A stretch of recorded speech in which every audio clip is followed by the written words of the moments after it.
I got a doll for my birthday. She looked just like me, same brown hair, same blue dress I wore. Mommy said she found her at an old shop and knew I'd love her. I named her Lily. Lily was fun at first. We had tea parties and I told her secrets. But then, weird things started to happen.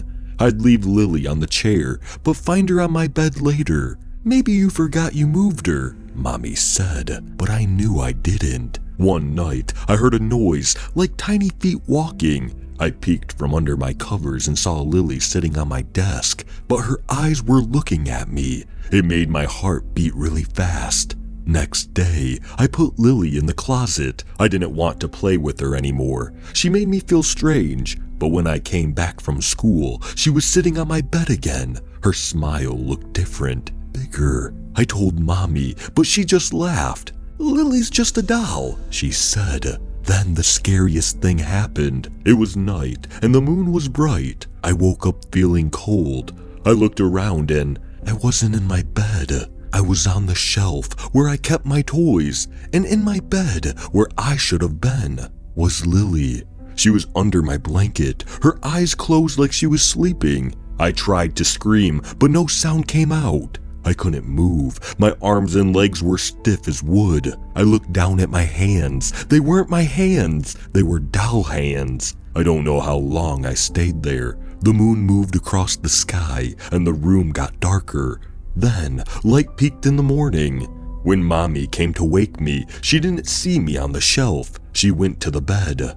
"Time to get up, Amy," she said to Lily. Lily moved. She stretched and yawned like she was really me. I wanted to cry, to tell Mommy it was me on the shelf, but I couldn't. I was just a doll. Mommy left the room and Lily got dressed in my clothes. She looked into the mirror and smiled, but her eyes were scary, not like mine. I sat on the shelf every day watching Lily. She played with my toys, ate my food, and hugged my mommy. Nobody knew I was here on the shelf. Years went by, so many years, sitting on the shelf in my room. But it wasn't my room anymore. It was Lily's room now.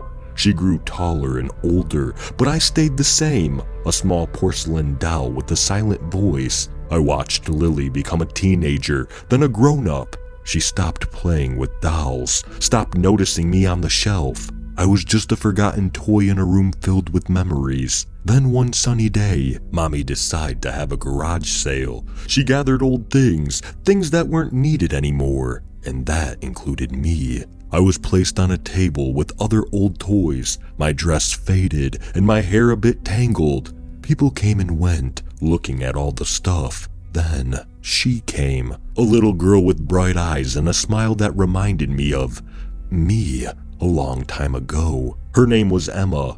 Emma saw me and her face lit up. "Can I have this doll, Mommy?" she asked, holding me gently. Her mom nodded, and that's how I left my old home, tucked under Emma's arm, going to a new place. Emma's room was full of colors and laughter. She played with me every day, telling me stories and secrets, just like I used to do with Lily. She named me Rosie, and I loved that name. It felt new and happy. Then something strange happened. One morning, I felt a tingle in my fingers. It scared me, but it also made me hopeful. Each day I felt more and more. My arms, my legs, they started to feel real again. One night, under the moonlight streaming through Emma's window, I felt it.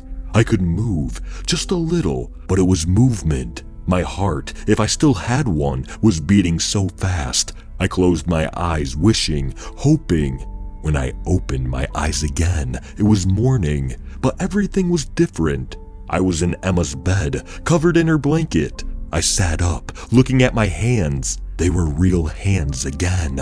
I jumped out of bed and ran to the mirror, but the reflection staring back wasn't mine. It was Emma's face. I touched my face, feeling real skin instead of porcelain. It was like magic, but also scary. I turned around and saw the shelf where I used to sit. There in my old spot was a doll. It looked just like Emma, with her cute dress and shiny hair. But it wasn't Emma. It was just a doll, still and silent. My heart felt heavy. I understood then. The same thing that had happened to me and Lily had happened to Emma. I was free from being a doll. But Emma, she was trapped, just like I had been. I remembered Lily and realized she must have been a real girl too, turned into a doll. The only way to break the doll's curse was for another little girl to take my place. It made me feel sad and guilty. I didn't want Emma to be stuck like I was. But what could I do? I was in Emma's body now. Now I go to her school, play with her friends, and live her life. But every night, I look at the Emma doll on the shelf and whisper, "I'm sorry. I wish I could change it, make it all go back to normal. But I don't know how. Amy."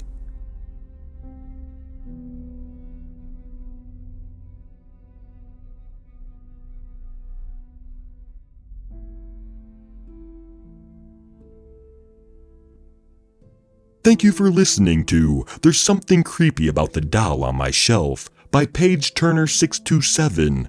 If you enjoyed this story, please leave a like. And if you enjoy hearing stories from me, please subscribe and become a resident of Hill Street and let me know how I'm doing in the comments. And I hope all of you have a fantastic night.